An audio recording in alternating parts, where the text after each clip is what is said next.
Amendment HEN 22775. As we have discussed previously in this hearing, censorship is becoming more and more blatant on the internet. Big tech is more and more naked in silencing the voices with which they disagree. This bill, if it's enacted, would create an exemption from the antitrust laws to allow big tech to sit down with an enormous conglomerate of media operations and negotiate free from the antitrust laws. This amendment is very simple. It says if you're negotiating, you ought to be negotiating on the ostensible harm that this bill is directed at, which is the inability to get revenues from your content. You should not be negotiated on content moderation and how you're going to censor substantive content. So this bill simply says the topic of discussion when the two sides get together can't be censorship. It should be ad revenues, which is what all of the discussion of this markup has focused on.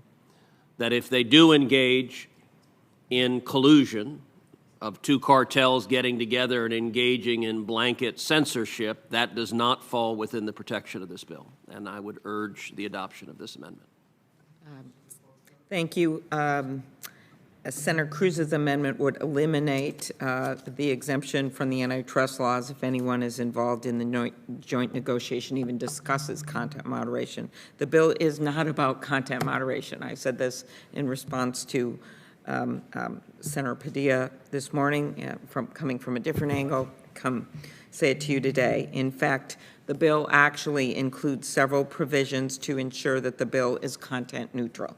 The bill requires payment for content that is already being accessed by the dominant platforms. It does not require or implicate display of content in any way.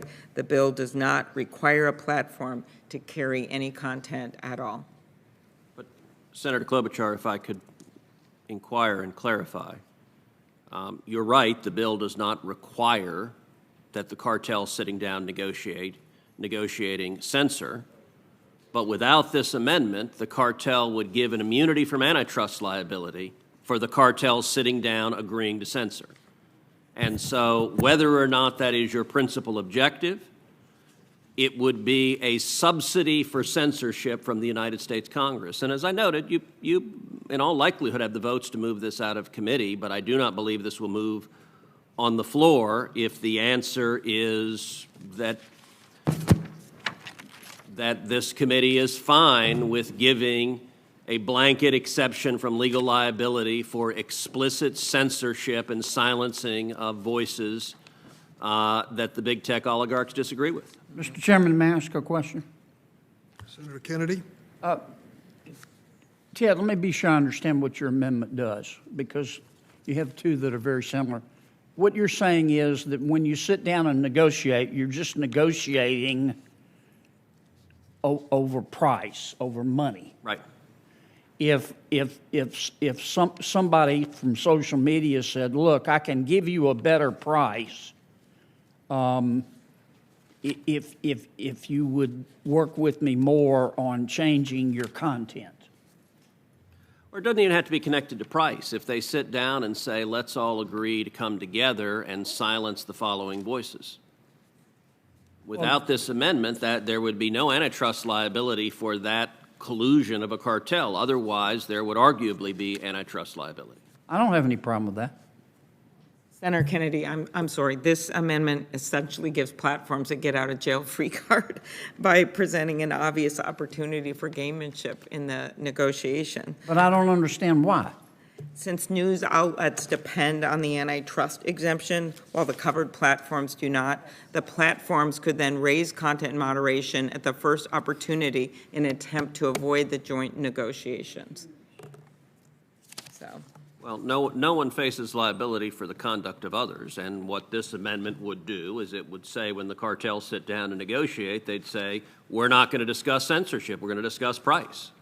And, you know, under your theory, by the way, I have another amendment to eliminate Section 230 immunity for censorship, too, so we could solve the big tech problem on that side, too, if we wanted to.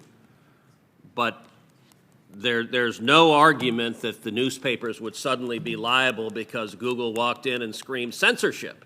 Like, you're only liable for your own conduct, and this simply says, if your conduct extends to censorship, there's not an immunity from this bill for that activity. As I appreciate it, Mr. Chairman, Yes, I'm it's listening. okay if I talk? Yes, Senator Kennedy. as I appreciate it, Senator Cruz and Senator Klobuchar, what it's saying is that the only issue on the table in the negotiations and the arbitration is the amount, if any, that social media will pay for the content, creative content produced by the newspaper. That if somebody walks in here and into the negotiations and winks and says, I can give you a better price here, but I sure don't like your politics, they can't do that. That's exactly right. Okay. Senator Kennedy, we've worked on this for months, and we won't be able to support the Cruz amendment here. So I'm hoping we could talk about this in the future, but if this is in it, we can't support the bill. Well, I guess, first, this is a new experience. We actually have democracy in action where we have a debate here. And I don't understand why. I mean, I just, to me, the issue is supposed to be about money and not about moderating content. I mean, this just makes it explicit what I thought was implicit in the bill. If I'm missing something, tell me.